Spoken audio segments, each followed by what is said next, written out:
Gracias por acompañarnos nuevamente a un estudio fascinante de la palabra de Dios. Prepare su mente y su corazón, porque seguro estoy que este estudio va a dejar una huella muy profunda. Comenzaremos pues orando. Bendito Padre Celestial, te damos gracias por la oportunidad que nos das, de que tu palabra venga y como semilla fresca, Señor, en nuestro corazón produzca al 100%. Reconocemos que tú eres el todo en nuestra vida y de que sin ti nada seríamos. Gracias, Señor. Espíritu Santo, danos palabra de revelación personalmente para entender lo que hoy quieres decirnos y hacer los cambios necesarios para honra y gloria de tu nombre. En Cristo Jesús. Amén y amén. Y pues comenzamos. Tome su Biblia porque hoy vamos a estar estudiando el capítulo 4 de Filipenses y terminando nuestras lecciones 7 y 8. Habíamos dicho antes del Lectio Divina, ¿recuerda? Un estudio pausado, reflexionando y profundo de la palabra de Dios.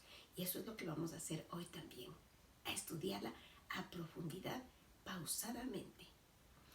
Bien, recordemos que cuando Pablo escribe a los filipenses está en la cárcel, pero a él no le importó.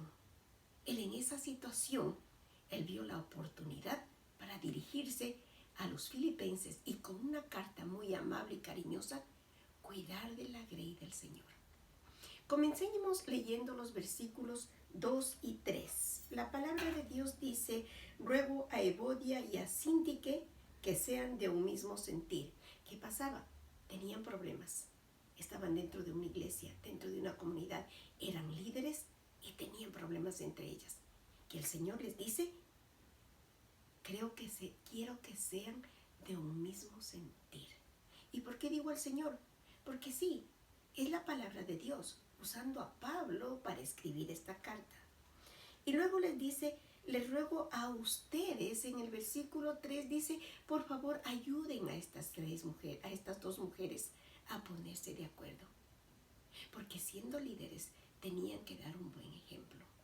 Y así es como tenemos que hacerlo nosotros también. No les avergonzó, no les achacó, no les hizo quedar mal. Más bien les dijo con mucho cariño y amor: póngase bien.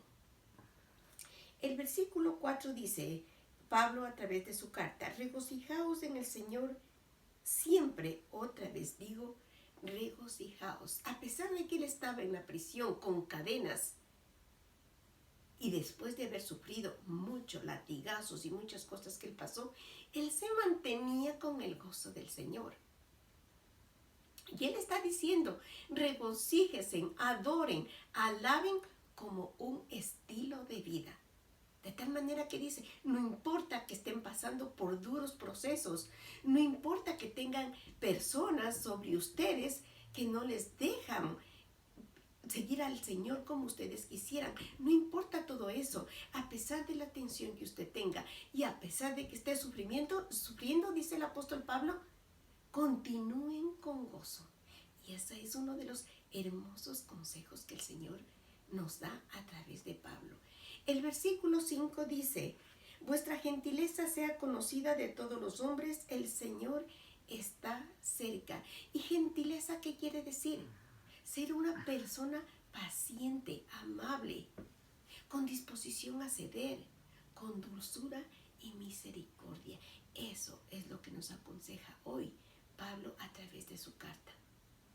Es difícil cuando estamos bajo presión, es difícil cuando nuestras relaciones no son buenas. Pero está diciendo Pablo: sean testimonio, dejen que sus vidas hablen por ustedes. La gente va a seguir al Señor según como sea nuestro comportamiento. Eso es un hecho. El Señor está cerca. Les recuerda que hay una eternidad y que hay una eternidad fascinante después de que hayamos caminado aquí en la tierra. El versículo 6 dice: por nada estéis afanosos, sino sean conocidas vuestras peticiones delante de Dios en toda oración y ruego y con acción de gracias. ¿Qué les quiso decir el apóstol Pablo? No se preocupen por nada. Y si algo les preocupa, les dice: oren. Oren. ¿Y por qué? Porque el Señor les va a encontrar en medio de esa batalla con la paz de Él. Eso es lo que nos está diciendo Pablo ahora. Deje de preocuparse. Y si viene alguna preocupación a su mente, ¿sabe a qué distancia estamos de Dios? A una distancia de rodillas y de oración.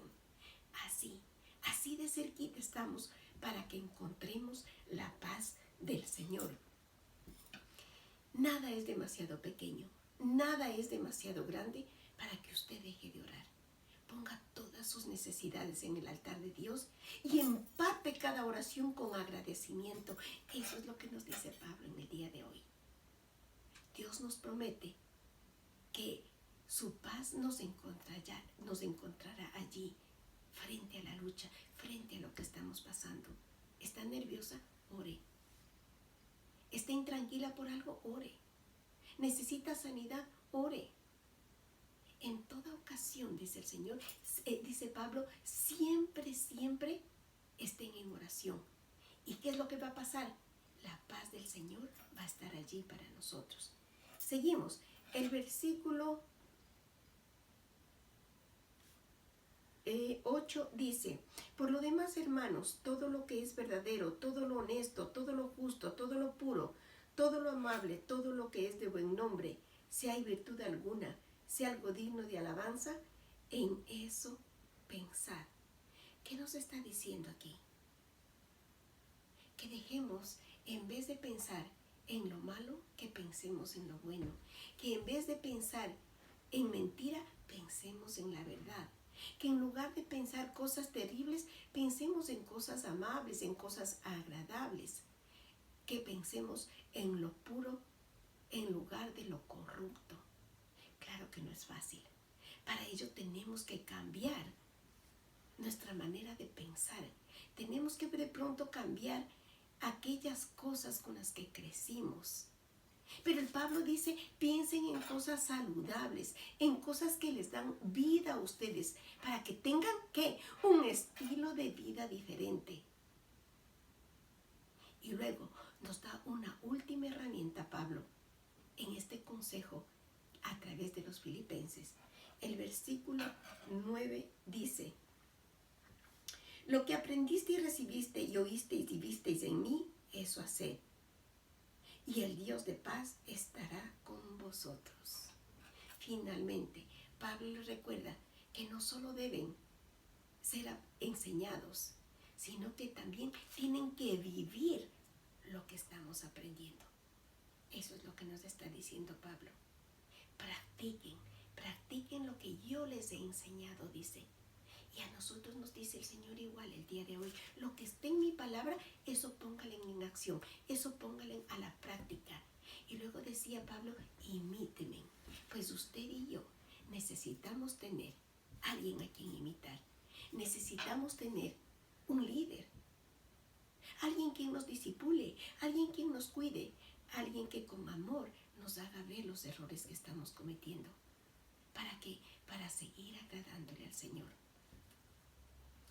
Y es aquí cuando terminamos nuestra lección 7 y vamos a la lección 8 y final de la carta de los Filipenses. Nuevamente recordemos que Pablo sigue en la cárcel, a lo mejor hasta sin luz, con una sola lámpara, con una pequeña lumbrera. Él podía escribir y seguir dirigiéndose hacia los Filipenses. Pero estando en ese estado, él tenía gozo. Él no había dejado de relacionarse con Dios y eso era su clave. Ese era el secreto de su vida. El versículo 10 dice: en gran manera me gocé en el Señor de que al fin habéis revivido vuestro cuidado de mí, de lo cual también estaba solícitos, pero os faltaba la oportunidad. Mire, la palabra que aquí usa Pablo para decir revivido, ¿qué quiere decir? Es como una planta que está en descanso y que de pronto florece. Eso era lo que él quería decir con revivir. Y mire que el regalo que los filipenses le enviaron a Pablo sirvió para que volver a conectarse de una manera singular, de una manera significativa. Fue solo un pretexto. Es cuando usted llama y pide oración. Es que usted está más presente en nuestras oraciones. Cuando usted se deja ver, cuando usted se deja notar, cuando nos dice, mire, ayúdeme, estoy pasando por esto. Eso fue exactamente lo que hicieron los filipenses. Mandaron su donativo hacia Pablo y Pablo les recordó inmediatamente a ellos. Vino a su corazón y a su mente el escribirles, el animarles y el decirles, sigan adelante, firmes en el Señor y dándonos estos consejos hermosos en este día a nosotras también. Qué hermosa es la palabra, ¿verdad?